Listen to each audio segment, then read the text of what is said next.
من الحاجات القمر قوي اللي استخدمتها الفترة اللي عدت زيت الشعر ده. هو اسمه زيت وصفة جدتي. تمام، هو عبارة عن مجموعة زيوت طبيعية، 33 نوع زيت طبيعي.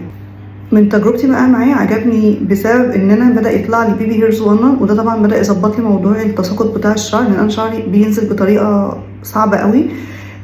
موضوع التساقط نفسه بدأ يقل بنسبة كبيرة جدا. وعارفين بقى احساس ان الشعرية ناشفة طول الوقت والكلام ده، من اول استخدام حرفيا خلى الشعرية تحسيها ان هي طرية فيها طراوة، وده في حد ذاته اصلا بيحافظ لك على الشعرية، بيخلي الشعرية تحسي ان هي تظبط حوار الهيشان والتساقط والجفاف والكلام ده.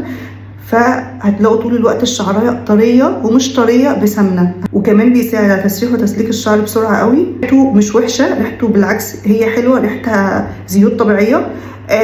وريحته مش بتنتشر في المكان، يعني ما تطلعيش من الاوضه دي تروحي الاوضه دي تلاقي الريحه طايره في الشقه، الكلام ده لا.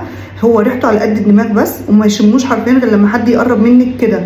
الملمس بتاعه مش ملمس سمنه ودهنه على الشعر، لا، ملمسه خفيف جدا على الشعرايه. كمان ملمسه في الايد، مش اللي هو تجري بسرعه تغسلي ايديكي ان هو فيها زيت والكلام ده. سعره بقى مقارنه بالمنتجات الموجوده في السوق بان هو بيديك القيمه دي كلها، فسعره رخيص جدا، ما هوش غالي حقيقي. بجد احنا كمصريين بدأنا نعمل صناعات مصريه حقيقي افضل مليون مره من الحاجات المستورده.